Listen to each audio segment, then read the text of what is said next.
Assalamualaikum warahmatullahi wabarakatuh. Jumpa lagi bersama saya di channel Horror Queen.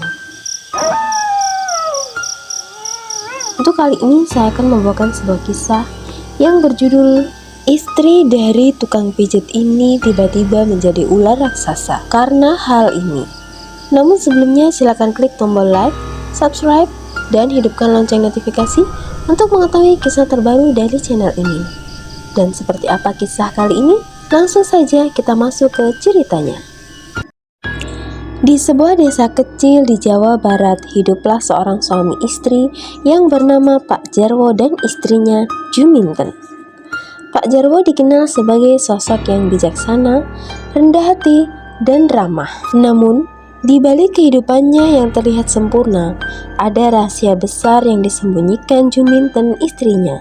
Juminten adalah seorang wanita cantik dan berpendidikan, namun memiliki sifat yang berlawanan dengan suaminya. Ia sering merasa iri hati, terutama ketika melihat tetangga yang hidupnya lebih mewah. Juminten pun kerap menggerutu tentang penghasilan suaminya yang menurutnya tidak cukup untuk memenuhi hasratnya. Ia tidak segan-segan menyindir Pak Jarwo tentang pekerjaannya yang lebih banyak membantu orang daripada memikirkan keluarganya sendiri. Tapi, lihatlah rumah kita masih saja seperti ini. Sementara itu, Bu Ratih bisa beli perhiasan baru setiap minggu, keluh Juminten. Pak Jarwo pun hanya bisa tersenyum. Sabar, kita harus bersyukur dengan apa yang kita miliki. Juminten, harta bukan segalanya. Namun, Juminten tidak puas jawaban dengan suaminya. Ia mulai mencari jalan pintas untuk memenuhi keinginannya. Suatu hari, ia mendengar desas-desus tentang seorang dukun di desa sebelah yang bisa memberikan kekayaan melalui ritual tertentu. Meski awalnya ragu, rasa iri dan ambisi membuatnya memberanikan diri mendatangi dukun tersebut. Di sebuah gubuk tua di pinggir hutan, Juminten bertemu dengan dukun yang dikenal sebagai Ki Jaga. Wajahnya tua dan keriput, namun matanya memancarkan aura misterius yang membuat siapa saja merasa was-was. "Apa yang kamu inginkan, Nyi?" tanya Ki Jagat sambil menatap tajam. "Saya ingin hidup lebih kaya. Saya ingin suami saya punya pengaruh lebih besar dan saya tidak mau lagi merasa rendah di depan orang-orang desa," jawab Juminten dengan penuh tekad. Ki Jaga tersenyum sinis. "Keinginanmu bisa terwujud, tapi semua ada harganya." Tanpa pikir panjang, Juminten menyanggupi apapun syarat yang diberikan oleh dukun itu. Ki Jagat kemudian memberikan sebotol cairan hitam dan memberikan Juminten untuk meminumnya di tengah malam saat bulan purnama. Namun, ingat kata Ki Jagat dengan suara tegas, "Jangan pernah melanggar janji. Jika kau melanggar dengan kesepakatan ini, kau akan menanggung akibatnya." Juminten hanya mengangguk tanpa memahami sepenuhnya konsekuensi yang dimaksud. Malam itu di halaman belakang rumahnya, ia mengikuti instruksi dukun tersebut. Ia meminum cairan hitam itu sambil mengucap mantra yang diajarkan dalam waktu singkat. Hidup Juminten berubah. Suaminya mulai mendapatkan banyak job memijat dengan bayaran yang tinggi. Rumah mereka pun perlahan menjadi lebih mewah. Namun, kebahagiaan itu tidak berlangsung lama. Juminten mulai merasakan sesuatu yang aneh pada tubuhnya. Awalnya ia hanya merasa gatal-gatal di kulitnya. Namun, lama-kelamaan kulitnya mulai mengelupas dan di bawahnya terlihat sisik kecil seperti ular. Ia mencoba menyembunyikan perubahan ini dari Pak Jarwo. Tapi, perubahan itu semakin nyata. Tubuhnya perlahan berubah menjadi setengah ular, terutama saat malam hari. Juminten mulai panik. Ia kembali mendatangi Ki Jagat untuk meminta penjelasan. Namun Ki Jagat hanya tertawa. "Kamu melanggar janjinya. Kekayaan itu hanya sementara. Azab ini adalah balasan atas keserakahanmu." Juminten teringat bahwa ia pernah menyimpan sebagian uang hasil pemberian dukun itu serta memberikannya kepada suaminya seperti yang diserahkan dalam ritual. Ia menangis dan memohon ampun, namun Ki Jaga tidak bisa menghapus kutukan tersebut. Ketika perubahan tubuhnya semakin parah, Juminten memutuskan untuk mengaku kepada Pak Jarwo. Malam itu, dengan air mata mengalir deras, ia menceritakan semua perbuatannya kepada Pak Jarwo. Pak Jarwo terkejut, namun ia tidak marah. Sebaliknya, ia berusaha mencari cara untuk menyembuhkan istrinya. Pak Jarwo membawa Juminten ke berbagai tempat untuk mencari pertolongan. Namun, tidak ada yang bisa mengembalikan Juminten seperti semula. Akhirnya, mereka memutuskan untuk bertobat dan mendekatkan diri kepada Allah. Setiap malam, Pak Jarwo dan Juminten memohon ampun atas kesalahan yang pernah diperbuat.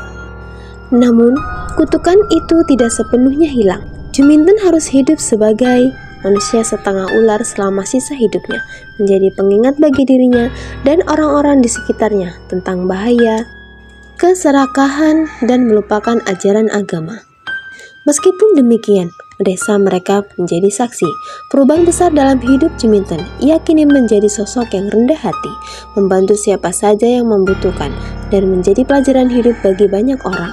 Pak Jarwo tetap selalu mendampingi istrinya, membuktikan bahwa cinta sejati mampu bertahan dalam kondisi apapun. Hari demi hari berlalu.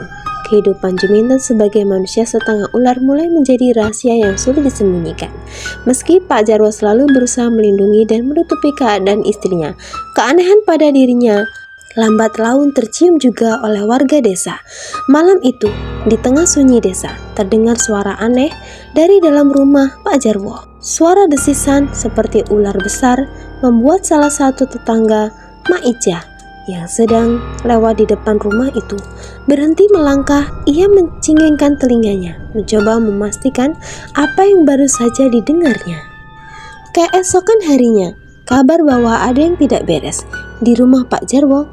Aku dengar suara aneh dari rumahnya tadi malam, bisik Mak Ijah kepada Bu Ratih. Seperti ular, tapi besar sekali.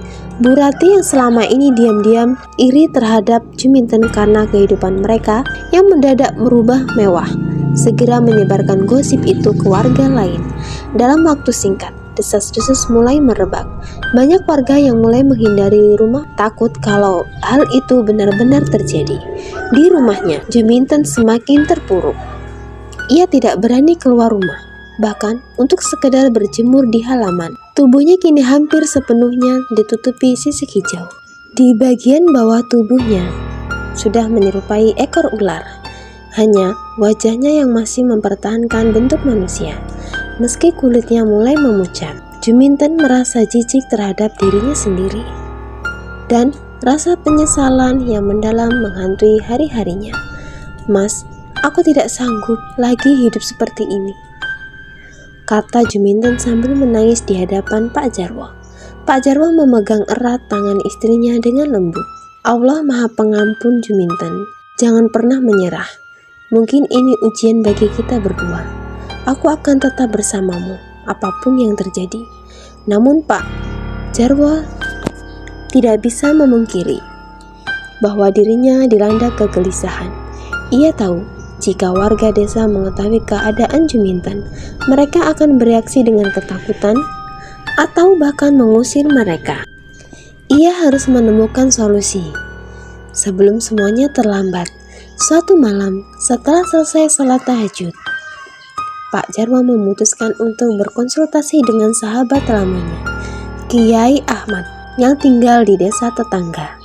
Kiai Ahmad adalah seorang ulama yang dikenal memiliki pengetahuan mendalam tentang agama dan kebijaksanaan dalam menyelesaikan suatu masalah. Pak Jarwo percaya bahwa sahabatnya itu mungkin bisa memberikan solusi bagi mereka. Pagi-paginya, Pak Jarwo berangkat ke desa tetangga. Sesampainya di sana, ia menceritakan semuanya kepada Kiai Ahmad, mulai dari kesalahan Juminten hingga kutukan yang kini menimpa istrinya. Mendengar cerita itu, Kiai Ahmad mengangguk lalu berkata, kutukan ini adalah akibat dari perbuatan manusia Jarwo. Namun, Allah tidak akan membiarkan hambanya yang bertaubat terjebak dalam kesulitan. Selamanya ada jalan, tapi kalian harus bersungguh-sungguh. Apa yang harus saya lakukan, Kiai? Tanya Pak Jarwo penuh harap. Juminten harus menjalani ritual penyucian jiwa. Ini bukan ritual mistik, tapi perjalanan spiritual. ia harus menjalani puasa Daud selama 40 hari, memperbanyak salat malam dan membaca Al-Quran setiap hari. Namun itu belum cukup, dia juga harus memperbaiki hubungannya dengan warga desa, meminta maaf kepada mereka, terutama kepada orang-orang yang mungkin pernah ia sakiti dengan sikapnya. Pak Jarwo mengangguk. Ia tahu ini bukan tugas yang mudah, terutama mengingat keadaan fisik Juminten yang sulit disembunyikan. Namun, ia percaya bahwa dengan kesabaran dan keikhlasan istrinya bisa menjalani proses ini. Sesampainya di rumah, Pak Jarwo menyampaikan pesan Kyai Ahmad kepada Juminten. Awalnya Juminten merasa takut dan ragu. Bagaimana ia bisa meminta maaf kepada warga desa jika tubuhnya seperti ini? Namun, Pak Jarwo meyakinkannya bahwa ini adalah bagian dari ujian yang harus ia jalani. Kita tidak bisa bersembunyi selamanya. Allah akan melihat niatmu jika kamu tulus dan pasti akan memberikan jalan, ujar Pak Jarwo dengan lembut. Dengan hati yang berat, Juminten akhirnya setuju. Hari pertama puasa Daud ia jalani dengan penuh perjuangan. Rasa lapar dan haus bercampur dengan rasa malu yang terus menghantuinya. Namun, setiap malam ia berdoa dengan air mata yang mengalir deras, memohon ampunan dan kekuatan kepada Allah. Sementara itu, di desa, gosip tentang suara aneh dari rumah Pak Jarwo semakin liar. Beberapa warga mulai merencanakan untuk datang langsung dan mencari tahu apa yang sebenarnya terjadi. Namun, sebelum itu terjadi, Pak Jarwo memutuskan untuk mengundang seluruh warga ke rumahnya. Hari itu, Pak Jarwo berdiri di depan warga desa yang berkumpul di halaman rumahnya. Di sampingnya, Juminten berdiri dengan wajah tertutup selendang. Ada sesuatu yang kami sampaikan kepada kalian, kata Pak Jarwo dengan suara tenang namun tegas. Selama ini kami menyembunyikan sebuah kebenaran. Namun, sebagai manusia yang bertaubat, kami ingin jujur kepada kalian semua. Warga terdiam, menunggu dengan cemas. Pak Jarwo menarik nafas panjang, lalu melanjutkan pembicaraannya. Warga pun terdiam dan menunggu dengan cemas. Pak Jarwo menarik nafas yang panjang, lalu melanjutkan, Juminten telah melakukan kesalahan besar, dan akibatnya ia menerima hukuman dari Allah.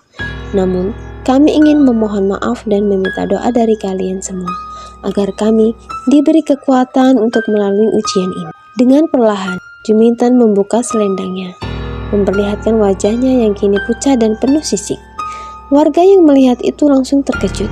Beberapa mundur dengan ketakutan, sementara yang lain hanya melongo tanpa kata.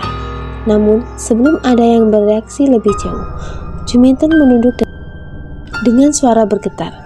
Saya tahu, saya sudah melakukan kesalahan yang besar. Saya tidak berharap kalian memaafkan saya dengan mudah. Tapi, tolong beri saya kesempatan untuk memperbaiki diri. Hening menyelimuti suasana. Warga mulai saling berbisik, mencoba memahami situasi. Pak Jarwo yang berdiri di samping istrinya tetap memandang istrinya. Setelah pengakuan yang terbuka dilakukan Pak Jarwo dan Juminten, suasana di desa menjadi semakin tegang. Sebagian warga merasa iba, tetapi tidak sedikit yang takut dan curiga. Bisikan-bisikan kecil menyebar di antara mereka, membahas apakah kehadiran Juminten membawa sial bagi desa mereka. Malam setelah pengakuan itu, Pak Jarwo dan Juminten duduk di ruang tamu dengan penerangan lampu minyak. Juminten tampak cemas. Wajahnya dipenuhi rasa takut akan reaksi warga desa. Mas, aku merasa warga desa tidak akan menerima kita lagi, bisik Juminten sambil menggenggam tangan Pak Jarwo yang erat. Pak Jarwo tersenyum lembut, meski hatinya berat. Sabar Juminten, ujian ini tidak akan selamanya. Kita hanya perlu menunjukkan ketulusan hati kita. Allah yang akan membukakan jalan di sisi lain desa. Bu Ratih, mereka membahas apa yang baru saja terjadi. Bagaimana kita bisa tinggal di desa ini dengan manusia setengah ular? Itu bukan hal yang biasa, kata Bu Ratih dengan nada ketus. Siapa tahu kutukannya akan menular ke kita semua. Namun, tidak semua warga setuju dengan pendapat itu. Mak Ija, meski sebelumnya penasaran, merasa iba setelah melihat Juminten yang menangis memohon ampun. Kita ini manusia, Bu Rati. Bukankah kita diajarkan untuk memaafkan dan membantu orang yang ingin bertaubat? Kata Mak Ija, mencoba menenangkan suasana. Memang benar, tapi ini bukan soal biasa. Mak Ija, kita harus memikirkan keselamatan desa juga, sahut Pak Koso, salah satu tokoh desa. Akhirnya, warga sepakat untuk memberikan waktu kepada Pak Jarwo dan Juminten, sahut Pak Karso, salah satu tokoh desa. Akhirnya, warga sepakat untuk memberikan waktu kepada Pak Jarwo dan Juminten, tetapi mereka juga menetapkan syarat. Jika dalam waktu 1 bulan tidak ada perubahan, atau jika keberadaan Juminten membawa bencana, mereka akan meminta keluarga itu meninggalkan desa. Keesokan harinya, Pak Jarwo dipanggil ke balai desa untuk mendengar keputusan warga. Dengan hati tenang, ia mendengarkan semua syarat yang diajukan. Ia mengangguk dan menerima keputusan itu dengan lapang dada. Saya dan istri akan melakukan yang terbaik. Mohon doa dari kalian semuanya, ujar Pak Jarwo saat meninggalkan balai desa. Di rumah, Juminten mulai menjalankan ritual penyucian jiwa yang disarankan oleh Kiai Ahmad. Setiap pagi, ia bangun lebih awal untuk sholat tahajud, diikuti dengan membaca Al-Quran dan berzikir. Meski tubuhnya melemah akibat puasa Daud, ia tetap bertahan dengan dukungan penuh dari anak dan suami. Namun, proses itu tidak sangat mudah. Setiap kali ia keluar untuk meminta maaf kepada warga, Juminten kerap menghadapi tatapan curiga dan cemoohan. Bahkan beberapa anak-anak desa yang melihatnya langsung berlari ketakutan. Namun setiap kali ia merasa ingin menyerah, Pak Jarwo selalu menguatkannya. Kita tidak bisa mengubah apa yang sudah terjadi, Juminten, tapi kita bisa menunjukkan kepada mereka bahwa kita ingin benar-benar memperbaiki diri, kata Pak Jarwo. Suatu malam, 1 bulan berlalu, di tengah usaha keras Juminten, sebuah kejadian mengubah pandangan warga desa. Malam itu hujan deras mengguyur desa sangat lebat. Sungai kecil yang biasanya mengalir tenang meluap, membawa banjir ke beberapa rumah yang terletak di pinggiran desa. Pak Jarwo dan Juminten tidak tinggal diam. Meski warga masih menjaga jarak dari mereka, pasangan itu langsung turun tangan membantu. Dengan tubuhnya yang setengah ular, Juminten berhasil menyelamatkan anak yang terjebak di dalam rumah mereka. Ia menggendong mereka dengan kekuatan yang luar biasa. Melewati arus yang deras, hampir tidak mungkin yang bisa dilalui manusia biasa. Melihat keberanian dan pengorbanan Juminten, perlahan pandangan warga semakin berubah. Ketakutan yang sebelumnya mendominasi hati mereka mulai tergantikan oleh rasa syukur dan kekaguman. Dia memang setengah ular, tapi hatinya lebih baik lebih dari manusia, kata Mak Ija yang menyaksikan langsung aksi Juminten. Kita semua sudah salah menilai mereka. Juminten telah menunjukkan kepada kita bahwa ia benar-benar ingin berubah. Kita seharusnya mendukung, bukan menghakimi. Warga lain mengangguk setuju. Bahkan Bu Rati yang selama ini menjadi penggerak gosip tidak lagi berkomentar tajam. Di hari berikutnya, warga mulai mendatangi rumah Pak Jarwo satu persatu. Mereka datang untuk mengucapkan terima kasih sekaligus meminta maaf. Nah, seperti itulah cerita di video kali ini. Semoga video ini bisa menghibur dan bermanfaat bagi sahabat-sahabat semua. Jangan lupa like, komen, dan subscribe, serta hidupkan lonceng notifikasi untuk mengetahui cerita terbaru dari channel ini. Terima kasih. Wassalamualaikum warahmatullahi wabarakatuh.